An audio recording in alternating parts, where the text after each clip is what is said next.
Baik, bismillahirrahmanirrahim. Assalamualaikum warahmatullahi wabarakatuh. Perkenalkan, nama saya Ainun Farki dengan NIM 200222046 ruangan AP reguler 2. Baik, saya di sini akan menjelaskan PowerPoint saya yang berjudul Peran Data Statistik dalam Perencanaan Pembangunan Daerah. Pengertian statistik dan data. Statistik adalah sebuah ilmu yang mempelajari bagaimana cara merencanakan, mengumpulkan, menganalisis, lalu menginterpretasikan, dan akhirnya mempresentasikan data. Singkatnya, statistika adalah ilmu yang bersangkutan dengan suatu data. Istilah statistika berbeda dengan statistik. Pengertian selanjutnya yaitu adalah data.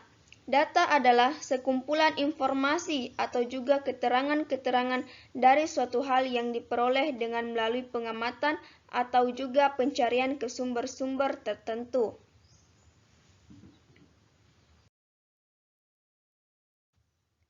Selanjutnya, tujuan kegiatan statistik. Untuk membuat deskripsi atau juga untuk menjelaskan data mengenai populasi yang diselidiki. Yang kedua, untuk membantu dalam membuat estimasi mengenai nilai yang tidak diketahui dengan berdasarkan data yang dianalisis. Ketiga, untuk membuat estimasi tentang suatu akibat hipotesis yang diterima. Estimasi tersebut yang nantinya akan dipakai dasar dalam mengambil keputusan. Yang keempat, untuk mengurangi jumlah populasi yang luas pada ukuran yang lebih kecil supaya lebih mudah untuk dipahami.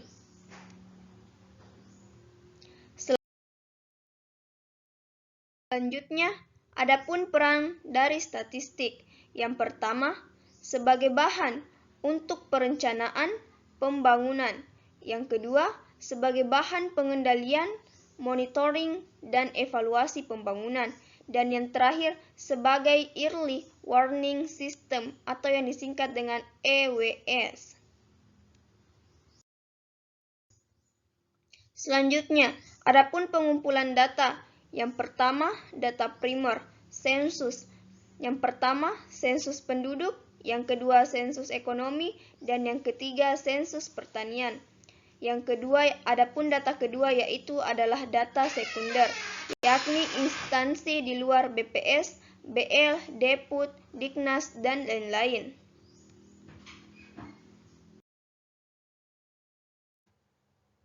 Adapun evaluasi data statistik. Yang pertama, inference test hypothesis. Yang kedua, PS atau Post Enumeration Survey, dan yang ketiga yaitu jumlah sampel yang digunakan, yang keempat metode pengumpulan, dan yang berikutnya ruang lingkup, yang berikutnya sumber, dan yang berikutnya adalah explainable.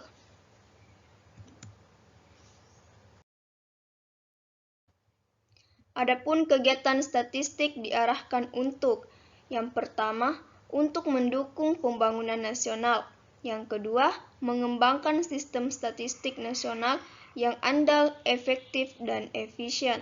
Yang ketiga, meningkatkan kesadaran masyarakat akan arti dan kegunaan statistik. Dan yang keempat, mendukung pengembangan ilmu pengetahuan dan teknologi. Selanjutnya, adapun kualitas data. Yang pertama, aspek ketepatan, yang kedua, aspek konsistensi, yang ketiga, aspek sensibilitas, yang keempat, secara teoritis ditentukan oleh metode pengumpulan dan metode pengolahan. Yang kelima, secara praktek oleh masyarakat atau respondennya. Yang keenam, student metode predicted.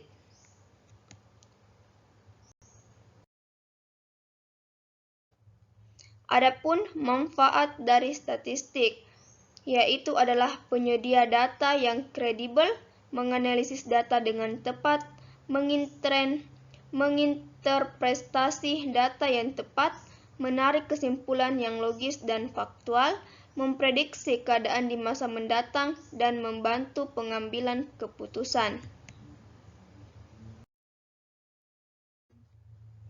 Adapun dimensi kualitas data, yaitu yang pertama relevansi, berkaitan dengan tujuan, yang kedua akurasi, tepat, benar, teliti, seksama, dan cermat, yang ketiga koherensi, yaitu artinya tersusun uraiannya sehingga bagian-bagiannya berkaitan satu dengan yang lain, yang keempat aktualitas, yang kelima interpretabilitas, dan yang terakhir aksesibilitas.